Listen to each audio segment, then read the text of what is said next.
अस्सलाम वालेकुम, मैं जमील फारूकी हूं। आप मेरा ऑफिशियल यूट्यूब चैनल देखें। आज जनवरी 2025 की 26 तारीख है, इतवार का दिन है। जिस वक्त ये वीडियो रिकॉर्ड हो रही है पाकिस्तानी वक्त के मुताबिक शब के 8:30 बज चुके हैं। और मेरी अंडरस्टैंडिंग में, मेरी नज़र में अब तक की सबसे बड़ी डेवलपमेंट, सबसे बड़ी ब्रेकिंग न्यूज़, सबसे बड़ी खबर 25 करोड़ अवाम के मुर्शिद यानी कप्तान यानी कैदी नंबर 804 यानी इमरान खान के टाइगर से मुतालिक है, जिन्होंने अब तक का सबसे बड़ा पॉलिटिकल कार्ड खेल डाला है। इससे पहले इसकी कोशिश जरूर की गई लेकिन नतायज कोई नहीं निकले।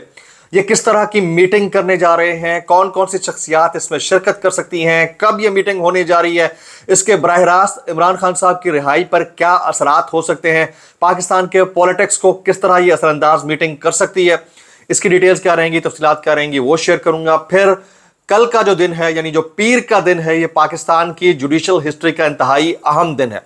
ये डिटरमिन करने जा रहा है कि पाकिस्तान के कानूनी और आईनी मामलात की डायरेक्शन क्या होगी। एक तो जस्टिस मंसूर अली शाह साहब के सरबराही में कुछ फैसले आने जा रहे हैं, फिर वो कुछ केसेस की समाअत कर रहे हैं, जबकि उसी दिन एक इंतहाई गलीज और बदबूदार केस, इद्दत में निकाह केस रिव्यू में इस्लामाबाद हाई कोर्ट के सामने है। उसके कुछ इंपॉर्टेंट फैक्ट्स भी हैं, बड़े दिलचस्प फैक्ट्स हैं। वो क्या रहेंगे, इसको डिटेल्स क्या है वो शेयर करूंगा। हफीजुल्लाह न्याजी साहब, वैसे तो हसन न्याजी साहब के वालिद हैं, लेकिन इमरान खान साहब से मुतालिक वो जरा मुख्तलिफ राय रखते हैं, ये उनकी ओपिनियन है। इस बार उन्होंने जो कहा है वो कितना इंपॉर्टेंट है, और ये वाली बात आपके भाई ने आज से कितने दिन पहले कही थी, वो भी मैं आपके साथ शेयर करने लगा हूं। इसके अलावा कुछ वायरल ट्वीट्स, वायरल बयानात, इसलिए गुजारिश है कि आपने वीडियो को शुरू से आखिर तक देखना है। एक और गुजारिश, अगर आपने चैनल नहीं किया अभी तक जरूर सब्सक्राइब कर लीजिएगा। बेल आइकन यानी घंटी अपने अंगूठे उंगली साथ रखे डंडे से दबा सकते हैं। डंडे का जिक्र मैं इसलिए करता हूं क्योंकि डंडे का जोर है, डंडे का शोर है। डंडे से ही अगर कोई काम चल जाए तो बड़ी बात है, वैसे तो इस दुनिया में और कुछ हो नहीं रहा। इसके अलावा आप मुझे ऑफिशियली इंस्टाग्राम हैंडल मेरा जो है ना वो वेरीफाइड है, उसको फॉलो कर सकते हैं। कभी डायरेक्ट मैसेज करना हो तो वहां पर कर सकते हैं। पाकिस्तान तहरीक इंसाफ कैदी नंबर 804 के टाइगर्स, उन्होंने अब तक का सबसे बड़ा तुरब का पत्ता चला दिया है। वैसे तो ट्रंप कार्ड अपनी जगह पर चल रहा है, लेकिन उन्होंने पाकिस्तान के अंदर इंटरनल पॉलिटिक्स को चैलेंज करने के लिए खान साहब की हिदायत के ऐन मुताबिक इंतहाई अहम तरीन काम कर डाला है। मुल्क में अमन अमान की सूरत हाल का मामला है और पाकिस्तान तहरीक इंसाफ की कॉन्फ्रेंस, पाकिस्तान तहरीक इंसाफ ने ऑल पार्टीज कॉन्फ्रेंस तलब कर ली है। ऑल पार्टीज कॉन्फ्रेंस कल यानी वेरी इंपॉर्टेंट डे 27 जनवरी 2025 को दोपहर तकरीबन 1 बजे के करीब तलब कर ली गई है। कुछ लोग ये कंफर्म कर रहे हैं कि 11 बजे कॉल टाइम है, इसके बाद भी हो सकती है। खैबर पख्तूनख्वा हाउस में होगी ये कॉन्फ्रेंस। पाकिस्तान तहरीक इंसाफ ने अपोजिशन के तमाम जमातों को दावतनामे भेज दिए। आपको याद होगा इससे पहले पाकिस्तान तहरीक इंसाफ ये कोशिश करती रही है, अपने तई इसके ऊपर जोर लगाती रही है कि अपोजिशन का एक बड़ा अलायंस बन सके और एक बड़ी मूव जनरेट हो सके। अब इस पॉइंट ऑफ टाइम के ऊपर अगर पाकिस्तान तहरीक इंसाफ यानी कैदी नंबर 804 के टाइगर्स ये वाला काम होल हार्टेडली करने में कामयाब हो जाते हैं तो उसका इंपैक्ट बड़ा सीरियस होगा। और मैं आपको ऑलरेडी बता चुका हूं कि बड़ी अदालतों से खान साहब के हक में फैसले आएंगे, छोटी अदालतों से उनके खिलाफ फैसले आ सकते हैं, और जो स्ट्रीट मूवमेंट है वो इतनी बड़े लेवल की डेवलप हो जाएगी विन विन फार्मूले के तहत, जो मुझे लगता है कि बड़ी अदालतों से खान साहब के हक में फैसले आएंगे और उसी से ही खान साहब तमाम तर कानूनी मामलात के अंदर छुटकारा पा सकेंगे। वही राइट वे है जिसका फायदा खान साहब को ये होगा कि ये तासुर दुनिया में कहीं नहीं जाएगा कि उन्होंने इस सरकार को, जाली सरकार को कोई एनआरओ दिया या ढील दी है या डील दी है। और फिर यही तरीका रहा है माजी में भी, पिछले 77 साल में, चाहे इंटरनेशनल प्रेशर हो, इंटरनल प्रेशर हो या किसी किस्म का भी प्रेशर हो, नतायज हमेशा अदालतों से आते हैं। तो उन फैक्ट्स को मद्देनजर रखते हुए मैंने काफ़ी दिन पहले ये बात की थी। अच्छा, हफीजुल्लाह न्याजी साहब ने आज एक कॉमेंट किया है, बड़ा इंपॉर्टेंट है, सुनिएगा। वो कहते हैं कमीशन भी बनेगा, इमरान खान की रिहाई भी होगी। कमीशन भी बनेगा, इमरान खान की रिहाई भी होगी। हफ्ता, 2 हफ्ते, 4 हफ्ते, कोई जायचा मैं नहीं बता सकता। इसके अलावा इस जाली रजीम के पास कोई चारा नहीं है। ये वाली बात मैं आपको 2 महीने पहले कह चुका हूं।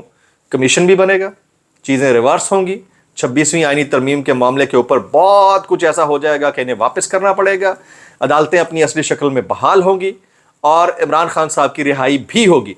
इसमें टाइम आगे पीछे हो सकता है और उसकी रीजंस खुद खान साहब के अपने फैसले हैं। वो अगर किसी को मुंह नहीं लगा रहे, ये उनकी अपना डिसीजन है, उनकी अपनी कॉल है, और इस कॉल की वजह से उनके रिहाई में थोड़ा टाइम लग सकता है, लिंगर ऑन हो सकती हैं चीजें, लेकिन इतना ज्यादा टाइम भी नहीं है जितना लोग समझ रहे हैं। मायूसी कुफ्र है। तो मुझे लगता है कि इसमें जो हफीजुल्लाह न्याजी साहब ने बात की है ये मैंने आपसे कोई तकरीबन दिसंबर के पहले हफ्ते में ये वाली बात कर दी थी, तो अगर मुझे कभी मौका मिला तो उसके क्लिप्स भी मैं चला के आपको सुना दूंगा। अच्छा, कल वैसे तो बड़ी इंपॉर्टेंट हेयरिंग्स हैं, कौन कौन सी है मैं आपके सामने रख देता हूं, क्योंकि दिन बड़ा इंपॉर्टेंट है। एक तो एडिशनल रजिस्ट्रार सुप्रीम कोर्ट नजर अब्बास के खिलाफ तौहीन अदालत केस का फैसला सुबह 9:30 बजे आना है। फिर एडिशनल रजिस्ट्रार को जारी शोकाज नोटिस के खिलाफ 6 रुकनी बेंच में नजरसानी दरख्वास्त पर समाअत दोपहर 1 बजे होने जा रही है। फिर 26वीं आईनी तरमीम के खिलाफ दायर तमाम दरख्वास्तों पर आईनी बेंच में समाअत होने लगी है, वो बड़ी इंपॉर्टेंट है, इसके ऊपर भी सबकी नजरें हैं। फिर इद्दत में निकाह केस के ऊपर जो रिव्यू अपील है, जो बरियत का फैसला आया था उसके ऊपर जो अपील है वो भी जेर समाअत है, वो कहाँ होने जा रही है उसके ऊपर मैं जरा बात कर लेता हूँ। हमारे दोस्त हैं साकिब बशीर, ये कोर्ट रिपोर्टर हैं, बड़ा ज़बरदस्त ये कोर्ट रिपोर्टिंग करते हैं। उन्होंने ट्वीट कर रखा है कि तोशाखाना 2 केस में इमरान खान और बुशरा बीबी की बरियत की दरख्वास्तें इस्लामाबाद हाई कोर्ट के चीफ जस्टिस आमिर फारूक ने एडिशनल जज जस्टिस इनाम अमीन मिनहास के सामने कल के लिए मुकर्रर कर दी हैं। गुज़िश्ता हफ्ते जस्टिस मियां गुल हसन औरंगजेब ने एतराज़ात दूर करके मुकर्रर करने की हिदायत की थी। और फिर मामला तोशाखाना 2 केस का नहीं है, इद्दत केस का भी इसी के अंदर एक और मामला है, उसकी समाअत भी जो है वो जज साहब हैं आजम खान साहब, उनके सामने लगी हुई है। तोशाखाना 2 केस बेंच 10 जस्टिस इनाम अमीन मिनहास के बाद इद्दत केस में बरियत के खिलाफ खबर मानिका की appeal bench 9 justice Azam Khan के सामने कल समाअत के लिए मुकर्रर कर दी गई है। ये साकिब बशीर ट्वीट करते हैं और कहते हैं 13 जुलाई इमरान खान और बुशरा बीबी की बरियत की दरख्वास्तें सेशन कोर्ट से मंजूर हुई थी। दिलचस्प बल्कि मजीद दिलचस्प मामला यह भी है कि आजम खान इद्दत केस बतौर सेशन जज भी एक दफा सुन चुके हैं। ये आजम खान साहब ये वाला केस एक दफा सुन चुके हैं। मजीद दिलचस्प ये भी है कि इससे कबल high profile cases bench number 1 बहुत ही हद मारे तो कभी कभी बहुत कम बेंच 3 के सामने लगते थे, अब डायरेक्ट बेंच 9 और 10 के सामने मुकर्रर हो रहे हैं, जिसको आए हुए अभी 5 दिन हुए हैं और वो अभी एडिशनल जजेस हैं उनके सामने लगा दिए गए हैं। तो इससे अंदाजा लगाया जा सकता है कि कितनी हेस्ट में ये वाला काम हुआ है। मैं इसको जो समझ पा रहा हूं वो है, इसको कहते हैं काउंटर मेजर स्ट्रेटजी, क्योंकि जस्टिस मंसूर अली शाह साहब की अदालत में ऑलरेडी एक एडिशनल रजिस्ट्रार के मामले के ऊपर वो सख्त बरहम है। फिर उसके वो एडिशनल रजिस्ट्रार ने जो चैलेंज किया था तौहीन अदालत का फैसला, उसके ऊपर जो 6 रुकनी बेंच बनाया उसके ऊपर उनके एतराज़ात आए हैं। फिर 26वीं आईनी तरमीम के मामले के ऊपर वो कोई बड़ा फैसला अचानक देकर सिस्टम को हिला सकते हैं। तो ये काउंटर मेजर स्ट्रैटेजी के तौर पर इस्लामाबाद हाई कोर्ट के अंदर ये चीज़ें मुझे लगता है गई हैं कि ताकि जो अगर सुप्रीम कोर्ट से इम्पैक्ट आए तो उसको न्यूट्रलाइज करने के लिए यहाँ से कुछ फैसले आ जाएं और कहा जाए कि जी इट्स एन इक्वेशन, वहाँ से अगर हक में आ रहे हैं तो यहाँ से खिलाफ आ रहे हैं। ये मेरी अंडरस्टैंडिंग है, मेरी ओपिनियन है, कोई इसे डिसएग्री करना चाहे कर सकता है, लेकिन बहरहाल ये वाला सीन जो है वो मैं आपके साथ शेयर करना चाह रहा था। अच्छा, हामिद मीर साहब का एक स्टेटमेंट है वो मैं आपके सामने रखता हूँ। वो कहते हैं मीडिया को कंट्रोल करके आप जबर के खिलाफ बगावत को कंट्रोल नहीं कर सकते। एक इदारे को मजबूत बनाने के लिए बाकी इदारों को कमज़ोर करने की पॉलिसी रियासत के रेट को सिर्फ इस्लामाबाद तक महदूद कर देगी, क्योंकि सियासी आज़ादियों पर पाबंदियों को कबूल करना हमारे DNA में नहीं है। सहाफ़ियों के DNA में बिल्कुल नहीं है। सहाफ़ी डटे हुए हैं, मारें खाई, नौकरियाँ गंवाई, नंगे हुए, टॉर्चर सहा, सोशल मीडिया पर पाबंदियाँ लगी, केसेस भुगत रहे हैं, फिर भी खड़े हैं। चाहे हमारे ओपिनियन में डिफरेंस हो सकता है, एक का मुंह उस तरफ है, एक का उस तरफ है, ये सबकी यही तो इख्तलाफ राय हुस्न है जमहूरियत का। लेकिन इस पॉइंट के ऊपर के बोलने का हक नहीं होना चाहिए, इसके ऊपर सब एक साथ खड़े हुए हैं कि नहीं ये हम नहीं होने देंगे। तो ये बहुत अच्छी स्ट्रेटेजी है, इसको फॉलो करना चाहिए, बहुत ज़बरदस्त बात है। अच्छा जी, पाकिस्तान तहरीक इंसाफ की जो इस वक्त PTI KPK की लीडरशिप चेंज है, यानी जुनैद अकबर साहब को जो ओहदा मिला है उसके बाद मामला यहाँ तक नहीं है, मामला इससे आगे बढ़ने जा रहा है। ये मेरी बात आप याद रखिएगा।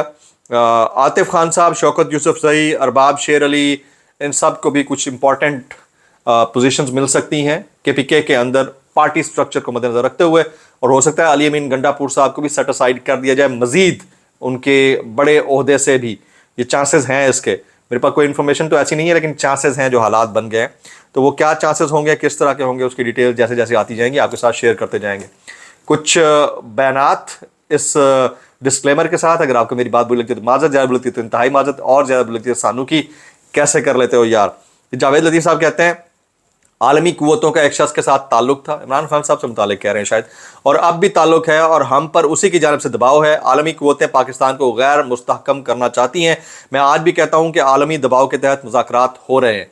यानी अगर पाकिस्तान में ह्यूमन राइट्स वायलेशन होती रही हैं उसके ऊपर कोई इंटरनेशनल प्रेशर है तो उसको आप जोड़ रहे हैं पाकिस्तान के इस्तेहकाम से, तो पाकिस्तान के अंदर जो बदअमनी थी और ह्यूमन राइट्स वायलेशन हुई, कभी उसको भी इस अदम इस्तेहकाम से जोड़ के देखें, शायद आपके 14 तबक रोशन हो जाएं और हालात मजीद आपके काबू में आ जाएं।